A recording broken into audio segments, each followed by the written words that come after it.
बिस्मिल्लाहिर्रहमानिर्रहीम। अस्सलाम वालेकुम। आज हम फार्माकोलॉजी स्टार्ट करेंगे, जिसमें हम सबसे पहले जर्नल फार्मा पढ़ेंगे। और जर्नल फार्मा को स्टार्ट करने से पहले हम देख लेते हैं कि फार्माकोलॉजी क्या होती है। सो फार्माकोलॉजी नाम से ही जाहिर हो रहा है कि pharmacology is the study of drugs, यानी कि हमारी बॉडी में जब ड्रग आता है तो हमारी बॉडी ड्रग के साथ क्या करती है और ड्रग हमारी बॉडी के साथ क्या करता है, ये सब हम फार्माकोलॉजी में पढ़ेंगे। अब हम बार बार ड्रग का वर्ड यूज़ करें तो हमें ये भी पता होना चाहिए कि ड्रग क्या होता है। सो ड्रग एक केमिकल, फिजिकल, बायोलॉजिकल एजेंट है जो कि डिजीज़ से प्रिवेंशन में हेल्प करता है और डायग्नोस करता है, डिजीज़ को ट्रीट करता है और क्योर करता है। अब इस ड्रग की सोर्सेज क्या हैं? इस ड्रग की 3 तरह की सोर्सेज होती हैं। नेचुरल ड्रग्स हैं, नेचुरली ऑब्टेन्ड होती हैं, सेमी सिंथेटिक होती हैं, सिंथेटिक ड्रग्स होती हैं। और सेमी सिंथेटिक ड्रग्स क्या होती हैं? जो कि नेचुरली ऑब्टेन होती हैं लेकिन देन उनको लेबॉर्ट्री में मॉडिफाई किया जाता है। सिंथेटिक ड्रग्स क्या हैं? जो कि लेबॉर्ट्री में ही ऑब्टेन की जाएंगी। अब नेचुरल ड्रग्स की हम डिटेल्स में जाते हैं, थोड़ा सा देखते हैं इसको कि ये किन तरह से नेचुरली हम ऑब्टेन करते हैं। तो नेचुरल सोर्सेज में हमारे पास आ जाती हैं mineral drugs, animal drugs, plants drugs और इसके अलावा माइक्रोबियल ड्रग्स।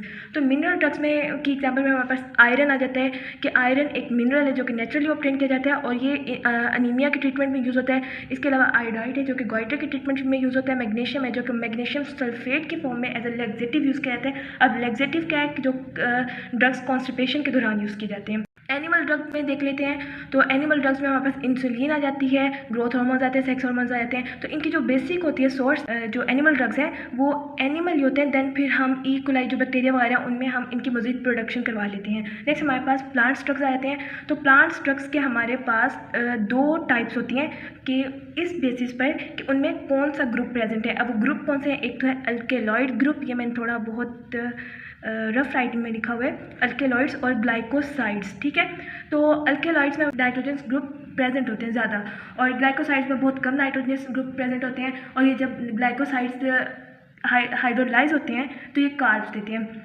अल्केलॉइड के एग्जाम्पल में हमारे पास मॉर्फिन आ जाती है जो कि एक एनर्जेटिक है, यानी पेन किलर के तौर पे एक्ट करती है। और जो ग्लाइकोसाइड्स है उसके एग्जाम्पल में हमारे पास डिजिटॉक्सिन आ जाती है जो कि कार्डियोटॉनिक है। अब हम माइक्रोबियल ड्रग्स को देख लेते हैं। तो माइक्रोबियल ड्रग्स एंटीबायोटिक होते हैं, के बैक्टीरियल और फंगल इन्फेक्शन में यूज़ होते हैं। सेमी सिंथेटिक ड्रग्स में हमारे पास आ जाती है हाइड्रोकोडोन। हाइड्रोकोडोन हमें पेन और जो कफ है उसे सप्रेस करने के लिए यूज़ करते हैं। और सिंथेटिक ड्रग्स में हमारे पास अभी हमने बात की कि मोर देन 90% ड्रग्स हमारे पास सिंथेटिक है, जिसकी तरह हमारे पास एस्पिरिन, एंटीहिस्टामिन आ जाती है। अब हम वापस अपने चैप्टर की तरफ आ जाते हैं। तो फार्माकोलॉजी के हमारे पास 2 ब्रांचेस हैं, एक है फार्माकोकाइनेटिक एंड दूसरी है फार्माकोडायनेमिक। तो फार्माकोकाइनेटिक में हम क्या देखते हैं कि जो ड्रग बॉडी के अंदर एंटर हुई है उसके साथ बॉडी क्या करेगी, what the body does to a drug. और फार्माकोडायनेमिक में हम क्या देखेंगे कि जो ड्रग है वो बॉडी के अंदर जाके बॉडी के साथ क्या करेगा। तो इसको आप एक निमोनिक के तौर पर भी याद कर सकते हैं कि डी फॉर डायनेमिक है तो डी फॉर ड्रग पहले आ जाएगा, DDB डायनेमिक ड्रग और बॉडी, यानी कि डायनेमिकली में क्या होगा, what the drug does to the body. तो इसके ऑपोजिट हमारे पास फार्माकोकाइनेटिक में हो जाएगा। अब फार्माकोकाइनेटिक में की 4 प्रॉपर्टीज़ होती हैं जो कि हम स्टडी करेंगे, अब्जॉर्प्शन, डिस्ट्रीब्यूशन, मेटाबॉलिज्म और एलिमिनेशन।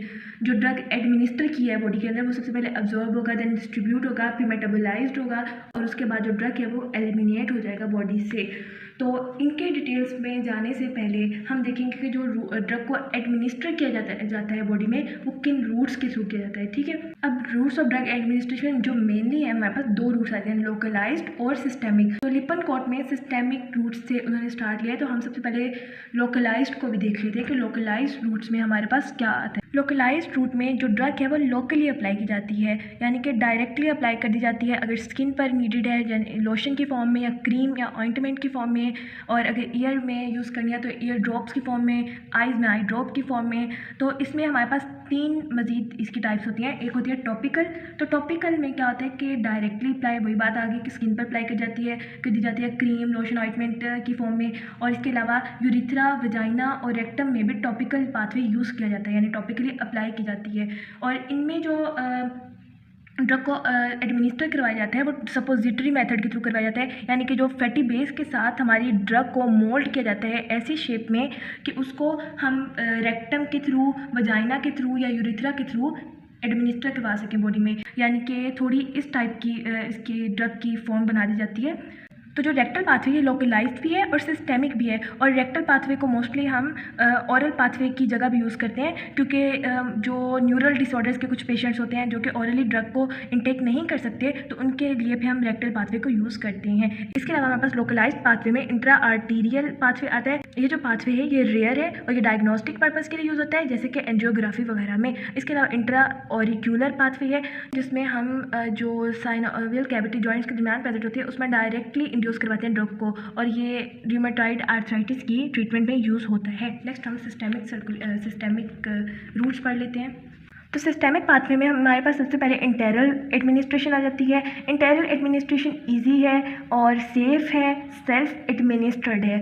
तो इसमें सबसे पहले हम ओरल पाथवे को देखते हैं। ओरल पाथवे अगेन वही बात, सेफेस्ट है, मोस्ट कॉमन है, कन्वीनियंट है, इकोनॉमिकल है, और इसके अलावा ओरली ड्रग्स हम पिल की फॉर्म में लेते हैं, टैबलेट की फॉर्म में लेते हैं और सिरप्स की फॉर्म में लेते हैं। और जो ओरल है इसके लेकिन कुछ डिसएडवांटेजेस भी हैं, जैसे कि कुछ ड्रग्स के लिए तो बहुत लिमिटेड अब्जॉर्प्शन होती है, बायोअवेलेबिलिटी ड्रग की डिक्रीज़ हो जाती है, और पेशेंट कंप्लाइंस नेसेस होती है कि पेशेंट जो है वो ड्रग ले भी रहा है कि नहीं, और जो हम फूड लेते हैं वो भी इफेक्ट करती है हमारी अब्जॉर्प्शन पर, और बायो अवेलेबिलिटी डिक्रीज़ हो जाती है, यानी कि सिर्फ 50 से 70% ड्रग जो है वो सिस्टेमिक सर्कुलेशन में जाने से पहले ही डिस्ट्रॉय हो जाता है। इस बात का क्या मतलब है कि ऑरली हमने ड्रग को लिया, ऑरली ले लिया और देन ये जाएगी स्टमक में।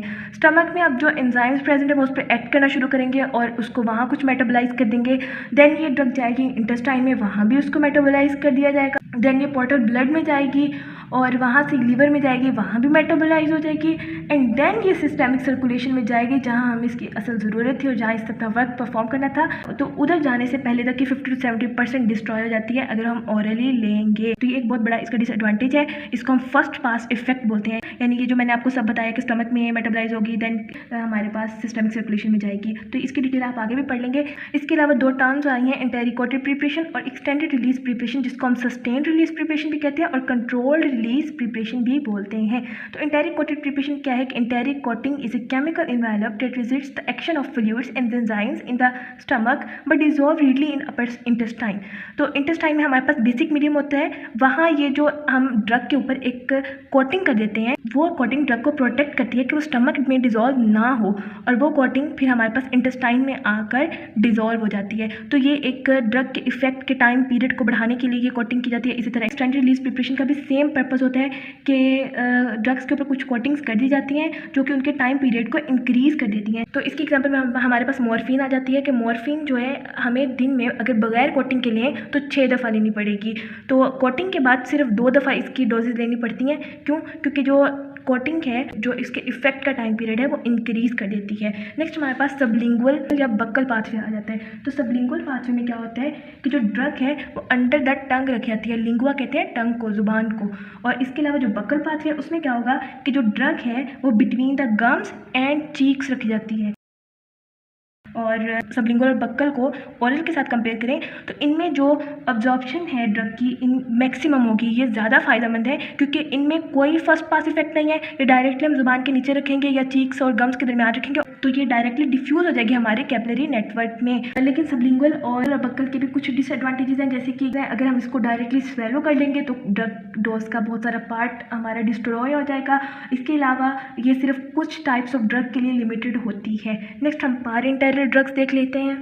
तो सबसे पहले तो हमारे पास अब पारेंटेरल रूट है, ये उन ड्रग्स के लिए यूज़ होता है जो कि जीआईटी में अब्जॉर्ब नहीं होती और इसके अलावा जीआईटी में अनस्टेबल रहती हैं, तो उनके लिए हम पारेंटेरल रूट यूज़ करते हैं जिसमें हम ड्रग को डायरेक्टली सिस्टेमिक सर्कुलेशन के अंदर एडमिनिस्टर करवा देते हैं। इसके आगे डिफरेंट पाथवेज आ जाते हैं, जैसे इंट्रावेनस पाथवे, इंट्रामस्कुलर पाथवे है, सबक्यूटेनियस रूट है, इसके अलावा ट्रांसडर्मल पाथवे है, इनहेलेशन है, जिनको हम सबको आगे पढ़ते हैं। सबसे पहले इंट्रावेनस रूट को देख लेते हैं। ये सबसे बेस्ट मेथड है, इसमें जो बायो अवेलेबिलिटी है ड्रग की वो 100% होती है। बायो अवेलेबिलिटी वैसे तो हम आगे डिटेल में पढ़ेंगे, लेकिन मैं आपको थोड़ा सा बता देती हूँ कि ड्रग की वो फ्रैक्शन जो हमारी सिस्टेमिक सर्कुलेशन में एंटर होती है बगैर डिस्ट्रक्शन के।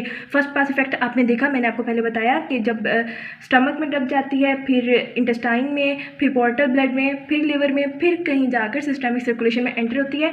जो सिस्टेमिक सर्कुलेशन से पहले जो ऑर्गन्स आते हैं वहाँ ये काफ़ी ज़्यादा डिस्ट्रॉय हो जाती है।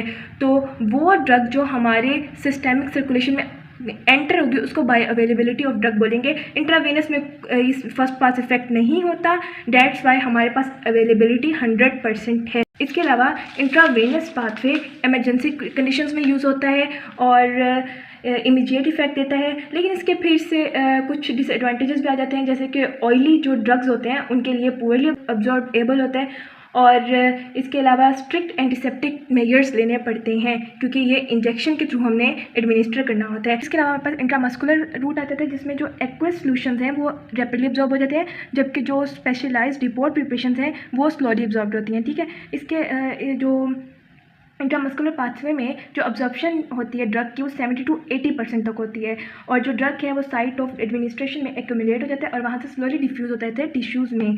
और ये उन ड्रग्स के लिए सूटेबल है जो कि दूसरे पाथवेज में इरिटेशन काज करते हैं और ऑयली जो ड्रग्स होते हैं उनके लिए भी ये सूटेबल है, लेकिन ये पेनफुल है और इंट्रामस्कुलर हेमरेज काज करते हैं।